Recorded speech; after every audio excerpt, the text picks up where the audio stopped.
On Inauguration Day, U.S. President Thaddeus Ross steps onto the podium, delivering a speech about unity. Though troubled by something, he pushes it aside. The public, however, sees him as short-tempered with poor judgment, especially after his past actions against Bruce Banner and his role in the Abomination disaster. Many question if he should even be in charge. His past tells a different story. Meanwhile, Sam Wilson, now Captain America, sits in a bar, tuning out the political talk. 5 months later, he's in Mexico on a mission with Joaquin Torres. Sam crashes into an enemy hideout, using his shield to deflect bullets. Joaquin provides intel, and Sam uses his vibranium wings to unleash a pulse wave, disabling mercenaries. Their target, Seth Volker, leader of the Serpent Army, has taken hostages. He demands they reveal the package's buyer, but when they claim ignorance, he orders their execution, until Sam intervenes, forcing Volker to flee with the package. With Red Wing's help, Sam clears out the remaining mercenaries. Unable to chase both Volker and the package, he sends Joaquin after the fleeing mercenaries while he follows Volker to a chapel. Inside, Volker sicks his strongest soldier on Sam. The brute puts up a fight, but Sam holds his own, proving he doesn't need super soldier serum to win. Meanwhile, Joaquin, suited up as Falcon, tracks down the mercenaries, destroys their motorbikes, and retrieves the package. Though the mission is successful, Sam finds it strange that the package's buyer never appeared. Later, President Ross, informed of their success, invites Sam and Joaquin to the White House for a formal dinner, but something about the invite feels off. Sam insists that the president also invite his old friend, Isaiah Bradley, a former Captain America. At first, Isaiah refuses, still bitter over his past imprisonment and government experiments. However, Sam convinces him to let go of the past, and he agrees to attend. Come on, you gonna come or what?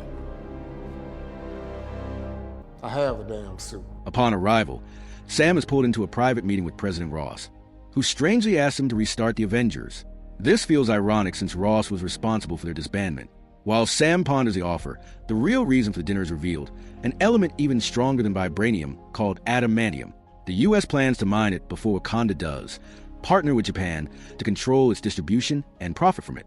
Before the conversation can go any further, Isaiah suddenly grabs a gun from a guard and fires at Ross. He misses, triggering chaos as guards and attackers exchange fire. Sam, stunned, tries to stop Isaiah but is no match for Super Soldier. Meanwhile, a fierce-looking woman, later revealed as Defense Secretary Agent Ruth, protects the president. Isaiah, realizing his attempt failed, flees but finds himself cornered by soldiers. Sam persuades him to surrender, though Isaiah appears confused, claiming he had no control over his actions. Back at the White House, Ross dismisses Sam's claim that Isaiah was mind-controlled. Instead, he orders Ruth to lead the investigation, pushing Sam aside. Furious, Sam is determined to prove Isaiah's innocence. Meanwhile, Ross takes strange gamma radiation pills meant to calm his anger, though they seem to have the opposite effect. Later, Sam visits Isaiah in prison, hoping for answers, but Isaiah insists he has no memory of the attack. His words remind Sam of Bucky Barnes' brainwashing.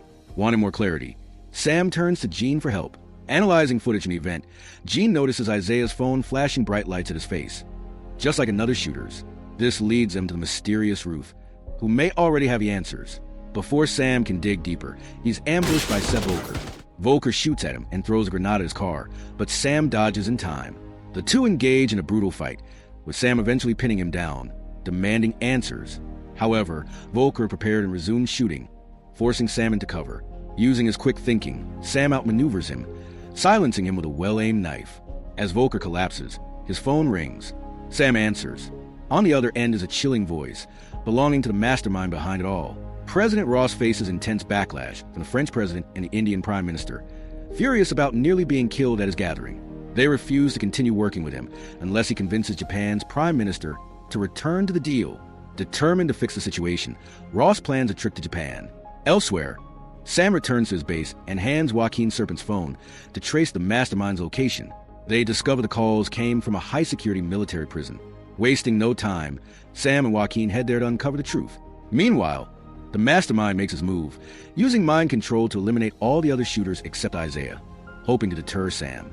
However, when Sam learns of the deaths, he becomes even more determined to press on. At the White House, Ross gets an unsettling call. It's from the mastermind himself, furious over a broken promise to free him. Though the details of their deal remain unclear, Ross is visibly shaken, his fears growing. I wanted my life back, but it's too late for that now. Later that night, Sam and Joaquin arrive at the military prison. Sneaking past security, They make their way underground and discover a hidden laboratory filled with experimental equipment. Looking around, they find photos of Isaiah and several officers, all victims of mind control. This confirms their suspicions. Someone has been manipulating soldiers using flashing light triggers. Suddenly, a video appears on a screen, revealing the true mastermind, Samuel Stearns. At the mere mention of his name, Stearns enters the lab. With nothing left to lose, he unveils himself as the buyer of the package and the man behind it all. He rants about how Ross locked him away, treating him like a lab rat. But Sam isn't interested in his grievances. His only concern is Isaiah. He demands Stearns stop his twisted experiments. But before he can act, a wave of mind-controlled soldiers attacks. Sam and Joaquin struggle at first, but eventually overpower their enemies. As they chase after Stearns, more soldiers arrive, but this time they get unexpected help. Agent Ruth joins the fight, proving her combat skills as another Black Widow operative. After clearing the area, they escape the facility, only to be ambushed by FBI agents sent to arrest them.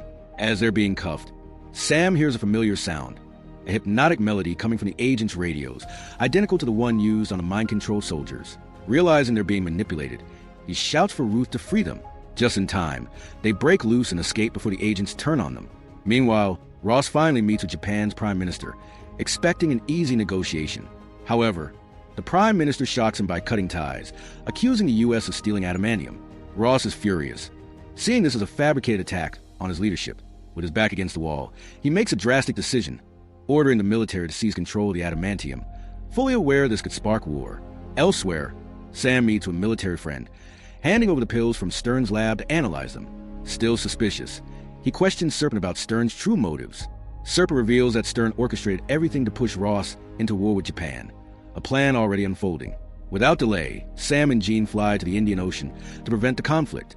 Sam warns Ross about Stern's manipulation, but Ross refuses to listen. As they argue, a soldier reports that 2 U.S. pilots have gone rogue. Sam immediately suspects mind control and asks for permission to intervene. Ross, desperate, allows him to act as Captain America. Sam and Joaquin, the new Falcon, take to the skies, working to protect Japanese forces while stopping the rogue pilots.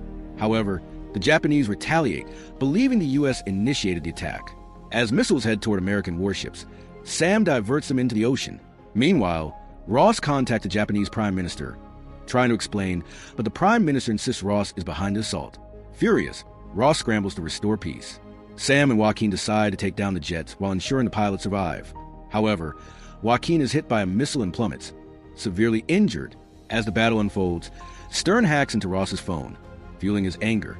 But before he can push Ross further, the President's Defense Secretary interrupts with good news. Captain America successfully neutralized the pilots, forcing Japan to stand down. Joaquin undergoes surgery, and while recovering, he receives a surprise visit from Bucky Barnes, the Winter Soldier, offering him support. The next day, President Ross, visibly stressed, reaches out to his estranged daughter, Betty. After years of ignoring him due to his treatment of Bruce Banner and the loss of her mother, she finally answers. To his relief, she agrees to meet, bringing him a rare moment of peace. Before Ross can address the nation, Sam receives an unexpected visit. Stearns himself. Smug and unfazed, Stearns reveals his final move. Over the years, he'd been secretly feeding Ross gamma-infused pills, slowly transforming him into something monstrous. During Ross's press conference, the news of Stearns' arrest enrages him. As security restrains him, blocking his attempts to defend his legacy, his fury reaches a breaking point. The transformation begins, his body twists, muscles expand, and in a terrifying moment, Ross fully transforms into Red Hulk. No longer in control, he rampages, attacking his own security team, unaware of who or where he is. Before things spiral further, Sam arrives, shielding the guards from Ross's rampage.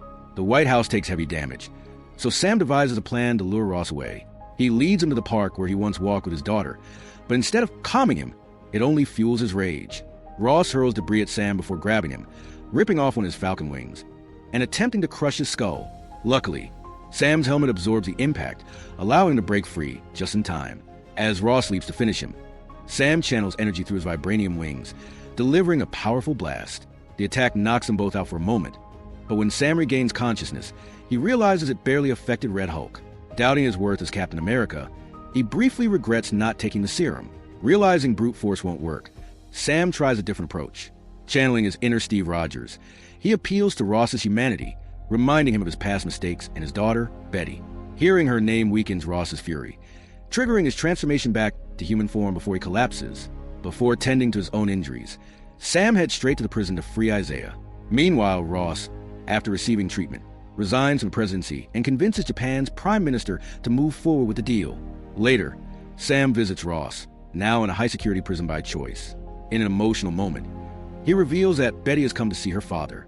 That evening, Sam checks in on Joaquin, who miraculously survives the surgeries.